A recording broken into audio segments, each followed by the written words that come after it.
తాతయ్య గారు చెప్పండి, ఇప్పుడు అటు చూస్తే ఇప్పుడు టీడీపీ జనసేన బీజేపీ మూడు కూటమిగా ఉన్నాయి కదా, ఇప్పుడు ఎందుకని ఇప్పుడు పవన్ కళ్యాణ్ చంద్రబాబు నాయుడు ఇప్పుడు మేము పోలవరం పూర్తి చేస్తాము మోడీ సహకారంతో, లేకపోతే మేము ఇప్పుడు ఏదైతే ఉందో ఈ రాజధాని పూర్తి చేస్తాము, ఎందుకని వైజాగ్ స్టీల్ ప్లాంట్ ప్రైవేటీకరణ చేస్తామని చెప్పేసి ఎందుకు అడగలేకపోతున్నారు మోడీని?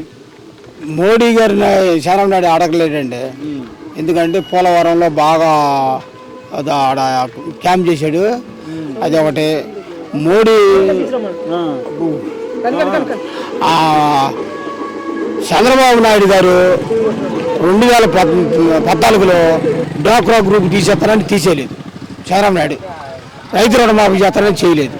అందుకని చంద్రబాబు నాయుడిని ఎవరు నమ్మట్లేదు. కానీ తాతయ్య ఇప్పుడు 2019 నువ్వు చూసా కదా, గతంలో మోడీ అని చంద్రబాబు నాయుడు ఇద్దరు తిట్టుకునే వాళ్ళిద్దరు మళ్ళీ కలిసి వచ్చి ఓట్లు అడుగుతున్నారు, జనం వేస్తారంటావా? బీజేపీకి అసలు మా రాష్ట్రంలో ఇయ్యరండి, కాంగ్రెస్ కూడా ఇయ్యరు. ఒక్క జగన్మోహన్ రెడ్డి గారికి వేస్తారండి, జగన్మోహన్ రెడ్డి గారికి ఓట్లు వేస్తారు, చంద్రబాబు నాయుడుకి ఓట్లు వేయరు. ఎందుకంటే డ్వాక్రా రుణమాఫీ చేయలేదు, రైతు రుణమాఫీ చేయలేదు, ఈయన మాటలు నమ్మరు.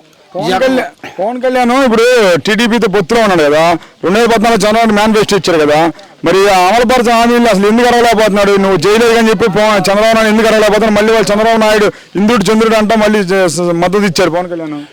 చంద్రబాబు నాయుడు అంటే ఆయన చంద్రబాబు నాయుడు దగ్గర కాస్త డబ్బు తీసుకొని చంద్రబాబు నాయుడు చెప్పినట్టు వినాల్సిందే. ఆయన మాత్రం డబ్బు తీసుకున్నాడు కంపల్సరిగా, అనుమానం లేదంటే. ఈ పవన్ కళ్యాణ్కి మాత్రం ఎవరు ఓట్లేరు, ఎవరు అసలు ఓట్లేరు.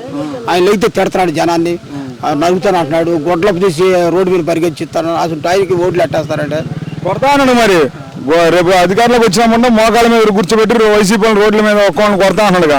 ఆయన పిట్టపరంలో అసలు గెలవడండి పవన్ కళ్యాణ్.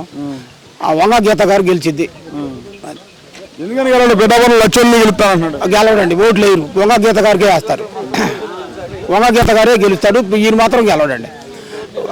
లోకేష్ గారు గెలవడం, చంద్రబాబు నాయుడు గెలవడం, పవన్ కళ్యాణ్ గెలవడం.